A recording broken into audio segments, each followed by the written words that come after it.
Les Africains seraient en train de combattre aux côtés de la Russie. C'est une folie pour beaucoup de personnes. C'est surprenant pour de nombreux. C'est intéressant à voir et à découvrir. Je suis tombé sur une vidéo, enfin pas je suis tombé, on me l'a envoyé expressement, très intéressante sur la présence des Africains et des militaires étrangers combattant à côté des Russes. Il a été rapporté à plusieurs reprises qu'il y avait des Africains et des étrangers du côté des Ukrainiens, mais il y en a certainement du côté russe aussi. Mais on va essayer de le développer. Quelles sont les raisons pour lesquelles les Africains quitteraient chez eux à la maison pour aller combattre en Russie? Serait-ce peut-être parce que l'Africain fait plus confiance à la Russie? Il faudrait bien le dire. Dans sa généralité, beaucoup d'Africains font confiance aux Russes. Pourquoi? Parce que la Russie, dans son histoire, n'a pas colonisé l'Afrique. N'est-ce pas? S'il faudrait simplement partir à travers l'historique, nous savons que dans le passé, les Européens ont saisi l'Afrique, l'ont divisée en colonies, pendant que les Russes, à l'époque, bien qu'ils eussent été en capacité de le faire, n'ont pas participé. Donc s'il faut partir de ce qu'on a vu dans le passé, il est évident que l'on veuille faire confiance à celui qui ne nous a jamais causé tort dans le passé. Les Africains iraient-ils en Russie pour défendre la Russie à cause de l'histoire? C'est une possibilité. Les Africains numéro 2 partiraient-ils en Russie pour aller combattre contre l'Ukraine à cause de leurs valeurs? Vous savez que les Russes, généralement, n'aiment pas les papa. Nombreux Africains non plus ne sont pas d'accord par rapport à cette histoire et se disent si on permet à ce que la Russie soit défaite, c'est-à-dire qu'on va nous imposer à tous ces modus operandi. Dans ce cas, il faudrait partir en Russie, combattre à côté des Russes dans l'objectif de préserver cette autonomie et tout le bazar. C'est une possibilité. Alors les Africains peuvent-ils partir en Russie pour combattre à cause de l'argent? Voyons voir combien est-ce qu'ils reçoivent. Actuellement, présentement, on reçoit à peu près 4600 $, de 2200 à 4600 $ le mois, comme paiement. Ce n'est pas négligeable du tout. Est-ce que certaines personnes prendraient le risque de partir sacrifier leur vie pour ça? Absolument. Les gens le feraient même pour très peu. Dans de nombreux pays africains ici qui sont en guerre.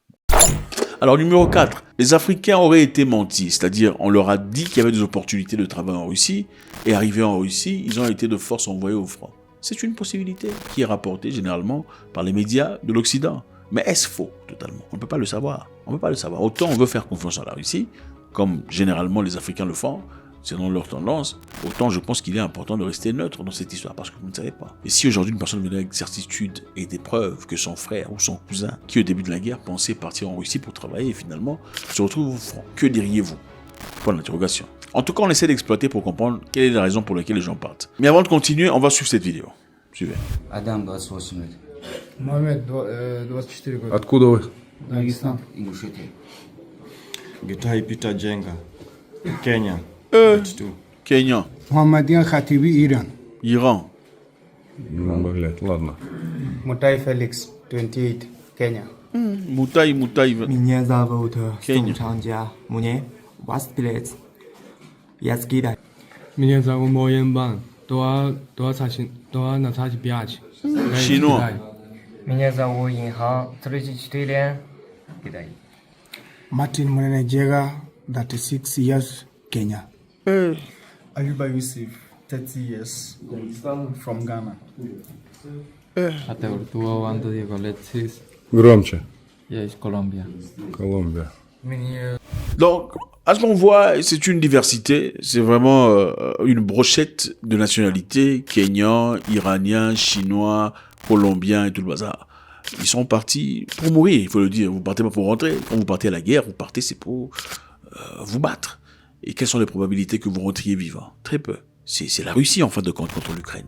Ce sont les mêmes gens. Ils sont formés et très forts. Quel niveau d'amour faudrait-il avoir pour aller sacrifier sa vie à ce point-là? Il faut un niveau très élevé d'amour, dont je pense que très peu de personnes ont à l'égard de la Russie. L'autre justification évidente serait certainement l'argent.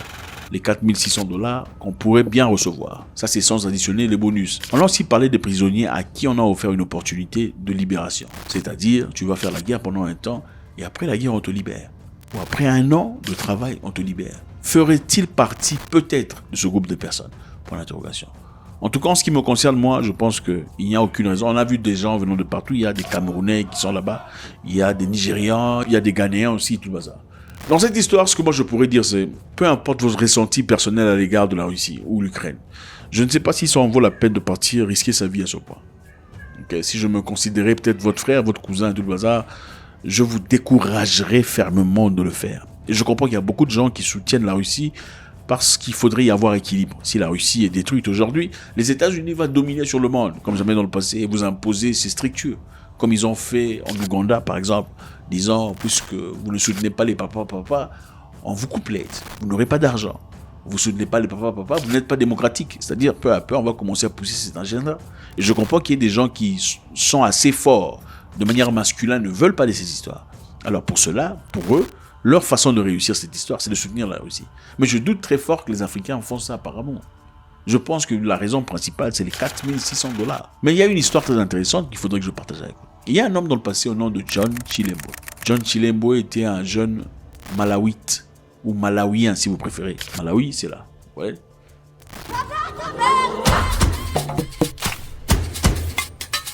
C'était à l'époque avant la Première Guerre mondiale. John Chilembo était un... John Chilembo, pas Chilembo. Il faut arrêter de franciser les noms des Africains. Chilembo. John Chilembo. John Chilembo est parti étudier la théologie. C'était un pasteur, un jeune pasteur très doué. Avec cette capacité qu'il avait, on lui a offert une opportunité d'aller étudier la théologie aux États-Unis.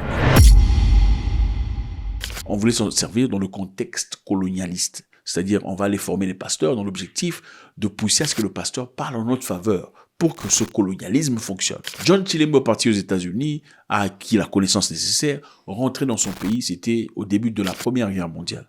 Et à l'époque, les Européens quittèrent l'Europe, arrivaient en Afrique en 1885, ils ont coupé l'Afrique en morceaux, séparant des pays comme des petits morceaux de pizza, appelaient ça pays. Au fait, à l'époque, ce n'était pas des pays, c'était juste les terres. Mais finalement, après avoir coupé, ces parties-là étaient colonisées par les Français. Là, c'était les Anglais, là, c'était les Allemands, et là, c'était les Portugais et tout le reste. C'était un peu comme ça. Et avec cette théorie européenne, beaucoup de gens qui n'étaient pas frères ont été forcés de vivre ensemble dans une boîte qu'on appelle pays. Et ceux qui étaient véritablement frères se sont retrouvés séparés de force. Pendant cette époque, comme il y avait guerre mondiale en Europe, il y avait aussi guerre mondiale en Afrique. Rendez-vous compte que quand il y a guerre en Afrique, on dit que c'est une guerre tribale, n'est-ce pas? Guerre d'ethnie. Mais quand c'est une guerre qui se passe en Europe, généralement on l'appelle comment? Guerre mondiale. Alors, à cette époque-là, comme il y avait une guerre qui se passait en Europe, la Première Guerre mondiale, l'Afrique aussi était entrée en guerre parce que les colonies européennes étaient obligées de se combattre dans certains endroits, dans l'objectif, surtout dans les terres conquises par les Allemands. Il y a eu beaucoup d'attaques dans l'objectif de les récupérer entre les mains des Allemands. Les Anglais qui colonisaient le Malawi à l'époque ont voulu à ce que les autochtones partent combattre contre les Allemands dans leur colonie allemande. Et tenez-vous compte que quand on partait combattre, on ne combattait pas seulement des Blancs allemands. On combattait aussi des Noirs de ce pays qui était colonisé par ces colonisateurs. Donc, en fin de compte, les Africains se sont retrouvés en guerre contre d'autres Africains dans une guerre qui ne le regardait pas. Alors, qu'est-ce qui s'est passé? John Chilembo eut le courage de dire à son peuple, n'allez pas mourir dans la guerre des Blancs. Ça ne vous concerne pas. Ce n'est pas votre guerre. Ne partez pas mourir dans la guerre de Blancs, ça ne vous regarde pas. Restez ici. Et les Anglais étaient très furieux par rapport à ça. Comment osent-ils détourner notre projet? En janvier 1915, Chilembo mena une révolte contre les autorités coloniales britanniques, protestant contre le travail forcé, la discrimination raciale, la conscription des hommes aux forces armées. Le soulèvement débuta le 23 janvier par des attaques contre les propriétés européennes, entraînant notamment le meurtre de 3 colons blancs.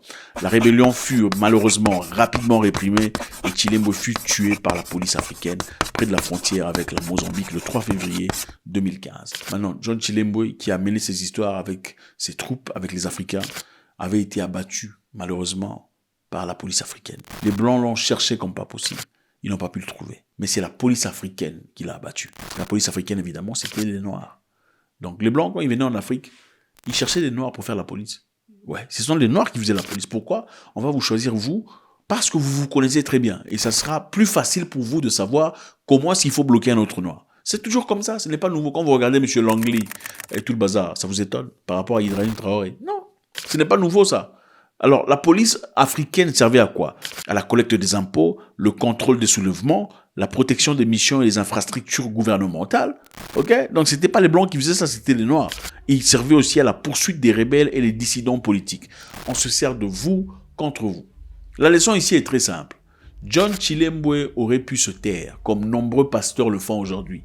Oh non, à César ce qui est à César, à Dieu ce qui est à Dieu. Mais il a ouvert la bouche pour instaurer la vérité dans le cœur du peuple. Un vrai pasteur est un dirigeant, un guide. Un vrai pasteur est celui qui conduit. Ce n'est pas seulement dans la prière. Vos pasteurs ne vous parlent que de mariage, de visa, d'argent, d'abondance et de dîmes. C'est tout. On ne vous parle pas du progrès, de l'évolution, de la révolution. La révolution fait partie de la spiritualité. Ah oui, pour ceux qui sont chrétiens, quand les Juifs, entre parenthèses, ont quitté l'Égypte, c'était quoi? C'était une révolution. Moïse aurait pu rester dans le royaume, dans l'histoire, dans le palais royal. Il était né là-bas, enfin bref, on l'a pris dans les eaux. Il était né là-bas, il a grandi là-bas. Il a eu toutes les faveurs possibles. Pourquoi n'a-t-il pas choisi, bon écoute, moi je profite très bien, je vais rester ici, ben écoute, l'histoire des Hébreux, machin, ça me regarde pas. Il aurait bien pu faire ça, comme le font généralement de nombreux pasteurs africains, pasteurs africains. Mais il n'a pas fait ça. Il s'est levé, il a dit au moment donné, il faut que je sauve mon peuple. Si cette histoire est aussi correcte qu'il le dit, il a abandonné derrière lui tout ce qu'il avait comme avantage, tout ce qu'il avait comme facilité pour aller à la guerre et à la révolution. Pourquoi les pasteurs africains ne font jamais ça? Oh non, à César, c'est guerre César, parce qu'ils sont peureux et lâches pour la plupart des cas. John Chilembo a dit à son peuple, cette guerre ne vous regarde pas. Ce n'est pas à vous de partir mourir. C'est le même concept qu'on dirait à ce jeune Africain qui part là-bas pour aller, je ne sais pas, chercher l'argent. Ce n'est pas votre guerre. Vous pouvez regarder à distance, ce n'est pas votre guerre. God bless.